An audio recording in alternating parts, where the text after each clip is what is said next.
Mr. President, until the very end, he served his country. Until the very end. And service to John McCain meant living something unique in all the history of the world. Living in service to something unique. The American idea, e pluribus unum, from many one.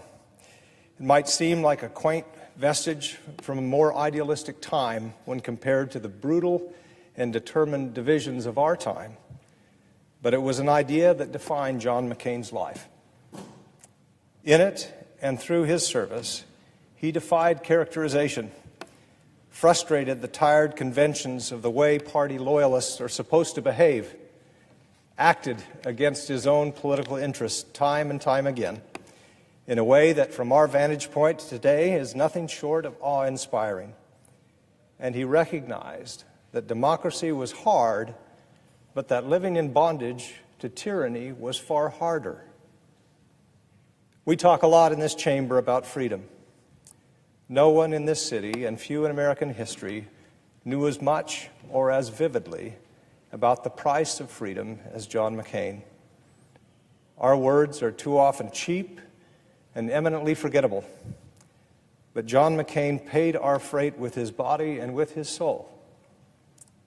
To our shame, he lived long enough to have to take to the Senate floor to inveigh against the rank tribalism that we have fallen into lately. He knew that giving in to our worst impulses to score Pyrrhic political victories was as easy as it was dangerous, and was and is a tangible threat to American democracy, the democracy that he gave every bit of his life to. If I may, with your indulgence, read from Senator McCain's last speech from this room. On July 25th, 2017, bearing the fresh wounds from his last battle, Senator McCain stood in this chamber, thinking of himself, or not seeking not of himself, but of his country. He exhorted, inspired, pleaded, and cajoled all of us to shake to our senses, reject the prevailing ugliness that seized the Capitol. One last time, he was standing alone to do what was right. In a sure sign of just how desperate he was, he even appealed to our decency and to our reason, qualities that seem to have long fled Washington. That day last summer, he said in part, quote, "We are the servants of a great nation, a nation conceived in liberty and dedicated to the proposition that all men were created equal. More people have lived free and prosperous lives here than in any other nation. We have acquired unprecedented wealth and power because of our governing principles and because our government defended those principles."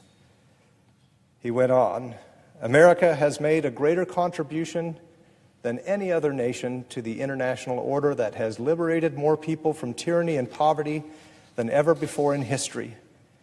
We have been the greatest example and the greatest supporter and the greatest defender of that order. We aren't afraid. We don't covet other people's land or wealth. We don't hide behind walls. We breach them. We are a blessing to humanity." He continued, "What greater cause could we hope to serve than helping keep America the strong, aspiring, inspirational beacon of liberty and defender of the dignity of all human beings and their right to freedom and equal justice? That is the cause that binds us, and it is so much more powerful and worthy than the small differences that divide us." Unquote. Until the very end, he served his country, Mr. President.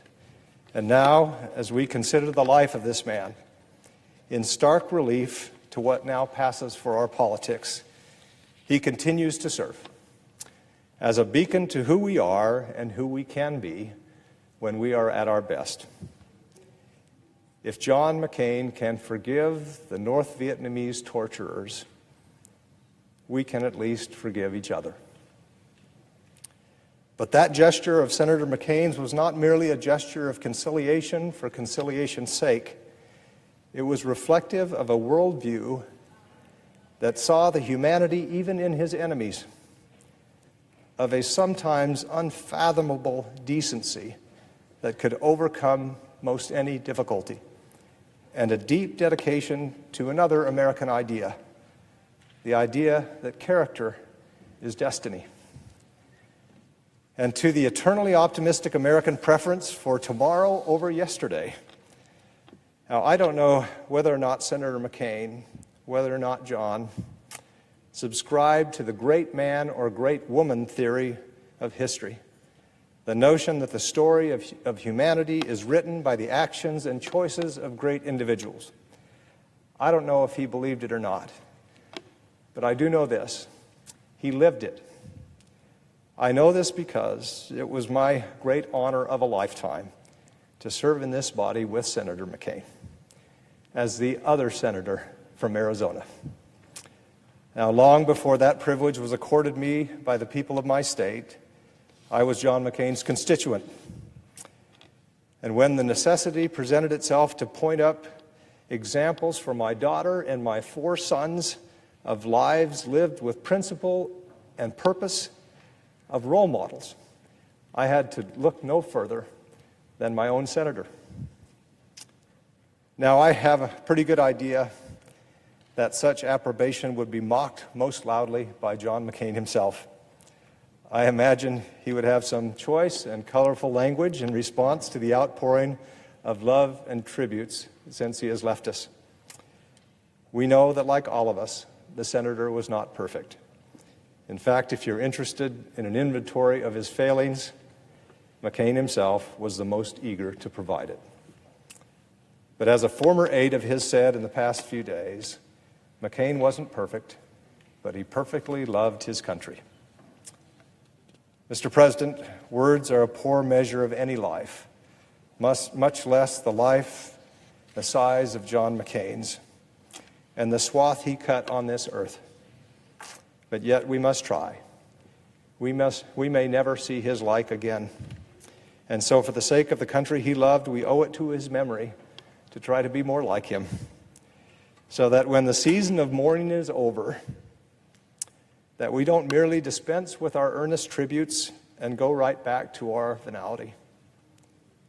Because the poverty of our words notwithstanding, we have lately wasted a lot of words in this town doing and being everything that John McCain was not. We would do well to allow this moment to affect us in ways reflected not merely in our words, but in our deeds. We would do well to reflect on John McCain's example today and ask ourselves if we are living up to it or even coming close. We would do well to honor him by emulating his example.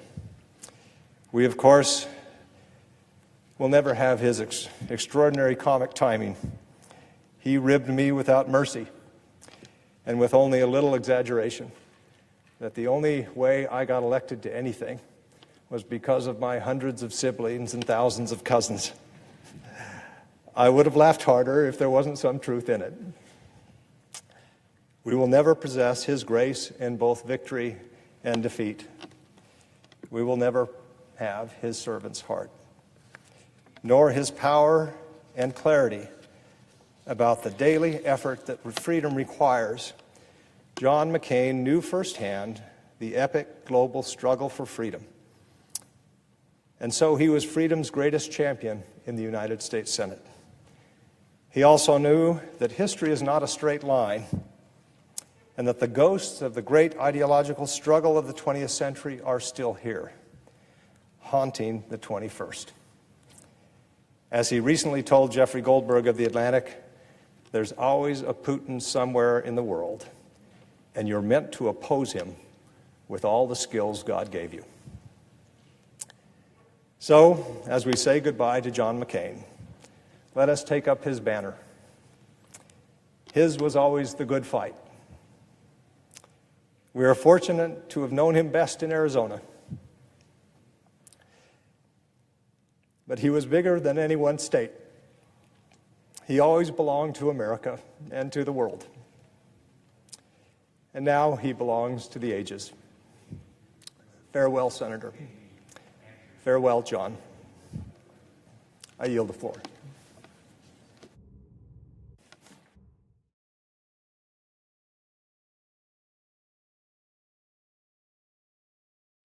Hey, NBC News viewers, thanks for checking out our YouTube channel. Subscribe by clicking on that button down here and click on any of the videos over here to watch the latest interviews, show highlights, and digital exclusives. Thanks for watching.